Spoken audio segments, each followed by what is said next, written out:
Welcome to my channel, Miel Hebraica, Hebrew Honey, and based on Psalm 119, 103, how sweet are your words to my taste, sweeter than honey to my mouth. And today I'm going to be looking at Beresit 2. This is the second chapter of Genesis 2. I'm using the Hebrew designation for Genesis, and this is the second chapter.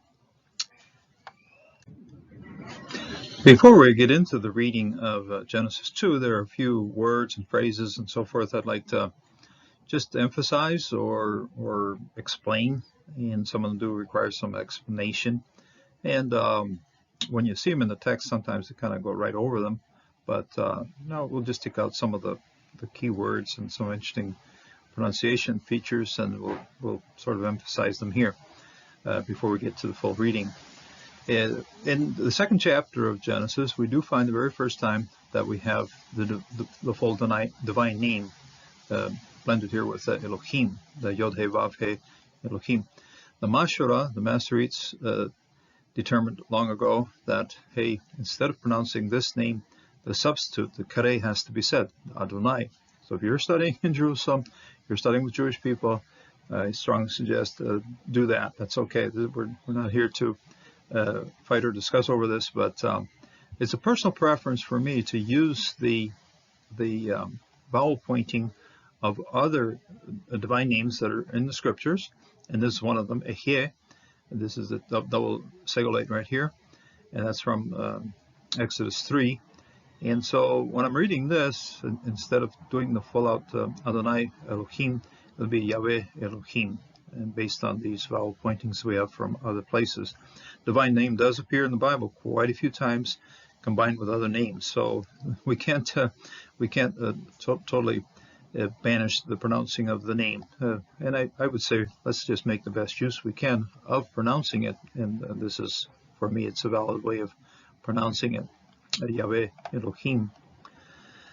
Here's an interesting verb. It's Yahkulu, and this is kibbutz, and this one is hit poel. This is reflexive then, and then it was finished. All of it was finished. So it's an interesting. Just pointing out how it's an interesting word right here. Also have malach kato, and using now the rafeh, the Codex Leningradalis uses the rafeh. Now the printed Bibles and the little computer programs we use on our phones and on our computers, they don't bother putting in the rafeh. It's a lot of work putting them all in there. And so, and here we have a rafeh again, and here and there on some of these words, this does appear. What it does, it simply cancels out the dagesh, and so it smooths out the word. Okay, so when you see it, word has been smoothed out. So malach to. Okay, malach to. Also helps a little bit to kind of show off the length of this particular syllable. Okay, malach to. This particular word is himitir. This Shiva should be silent based on the rules, because when Shiva follows a short vowel, it shouldn't be pronounced. But to say this word, mitir, rain, I prefer to give a little punch to this one. Although I think in the reading I do skip right over hamitir, himtir. Here we have an interesting word, sham. And this is there, and shem. Okay, shem is the verb. Yashem is to place something, and he placed there. Okay, he placed there. And so both are derived from shin mem. Shin mem. This one is the verb with the shin over here, indicating the shin on this side. This is sham. That's the adverb with the shin on this side. Both based on the same consonants, but words that have slightly different function here in this place. Hashaham, hashoham. As you can see, it's a little bit of a difficult pronunciation here.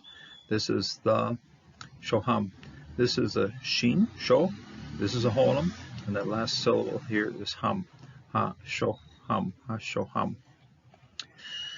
Now, to work it and to guard it, it's Lord creating the man in order to do this. Le'av avda u le shomra. Now, this one, I was about to treat it as a kamasatuv, closed syllable. Apparently isn't. It's still just an A comments here, normal comments. This one I will treat as a full out kamasatuv, closing the syllable, converting the sound from A to O, u le shomra, to take care of it. And again, getting back to kamasatuv, this one is also a closed syllable, the closed unaccented syllable, the accents on this side, acho ha, and so to eat of it, or to eat it, or to you eat, for you to eat, acho ha. This again is a full-out kamasatuv and also kamasatuv. And here I do insist on doing the full kamasatuv, because if you switch it down to kal, or you switch it down to just the comments, kol means whole and kal means light, or means to treat lightly. So the light shibam, no, it's all of the shibam, okay, and all of the beima, kol ha-beima. So kamasatuv. Etsem me semea. Etsem, this is the bone of my bone, okay, bone of my bone. So this is very much a segolate with a miel el accent, and this one's agglutinated with a preposition attached from my bone, and this is then a possessive pronoun on the end here, me ashema, from my bone. This one also functions the same way, from my flesh, okay, me berach, okay. And here again, a little bit like this one, this particular shaba legally would not be pronounced, but it's underneath the dagesh, and so you gotta have something to start that next syllable, okay. Think of this next syllable requiring some kind of vowel pointing. So mi beshar, mi beshar, mi beshari, mi beshari, mi beshari, from my flesh. This one's a hitpael, a very interesting word here. Yit bo sheshu, not ashamed, and they were, it's plural here, and they were not in themselves ashamed. Okay, so they were not ashamed, even though of their status without clothing. So yeba shenu, this is the very last word of the passage. So into it, and let's have a good time reading this particular passage in Hebrew. Va yekulu ha-shamayim v'ha'aretz v'kol sheba'am. Va yekal Elohim ba'yom ha'shevi me'laketo asher asa yeshbo ba'yom ha'shevi mekol ha'malketo asher asa. Va yibarech Elohim et yom ha'shevi v'yekadesh oto ki bo Shabbat mikol me'laketo asher bara Elohim le'ashot. Ele toledot ha'shamayim v'ha'aretz behibariam bayom ashot Yahweh Elohim aretz v'shamayim ve'kol she'ach hashadeh terem yihye be'aretz ve'kol asher hashadeh terem yitzmach ki lo himtir Yahweh Elohim et ha'aretz ve'adam ein lavot et ha'adama. Ve'ed ale min ha'aretz ve'hishkach et kol pnei ha'adama. ויצר יהוה אלוהים את האדם עפר מן האדמה, ויפה באפה נשמת חיים, והיא אדם לנפש חיה. ויטע יהוה אלוהים גן ועדן מקדם, וישם שם את האדמה אשר יצר. ויצמח יהוה אלוהים מן האדמה כל עץ נחמד למראה וטוב למאכל, ועץ החיים בתוך הגן, ועץ הדעת טוב ורע. ונהר רוצה מעדן להשקות את הגן, ומשם יפרד, והיה לארבעה ראשים. שם האחד פישון הוא השובב את כל ארץ החבילה אשר שם הזהב. וזהב הארץ ההיא טוב שם הבדולה, ואבן השונם. ושם הנהר השני גיהון, הוא השובב את כל ארץ כוש.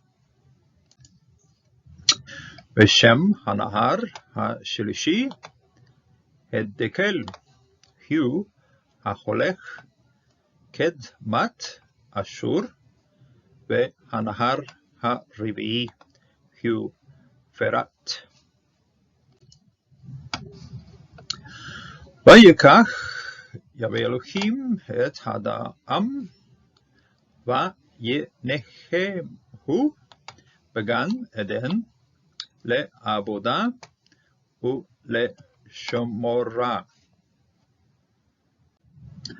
ויצווה יהוה אלוהים אל האדם לאמור, מכל עץ הגן אכול תאכל, ומעץ הדעת טוב ורע לא תאכל ממנו, כי ביום אכולך ממנו מות תמות. ויאמר יהוה אלוהים לא טוב היות האדם לבדו, אעשה לו עצר כנגדו. ויצר יהוה אלוהים מן האדמה כל חיית השדה את כל עוף השמיים, ויבא אל האדם לראות מה יקרא לו, וכל אשר יקרא לו האדם נפש חיה הוא שמו. ויקרא האדם שמו לכל הבהמה ולעוף השמיים ולכל חיית השדה, ולאדם לא מצא עצר כנגדו. ויפל יהוה אלוהים תרדמה על האדם, ויצן, ויקח אתה מסלעותיו, ושיגור בצר תחתנה. ויבן יהוה אלוהים את השלח אשר לקח מן האדם לאישה, ויבאיה אל האדם. ויאמר האדם, זאת הפעם עצם מעצמי, ובשר מבשרי, לזאת יקרא אישה, כי מאיש לקוחה זאת. על כן יעזב איש את אביו ואת אמו, ודבק באשתו, והיו לבשר אחד. ויחיו שניכם ערומים, האדם ואשתו, ולא יתבוששו.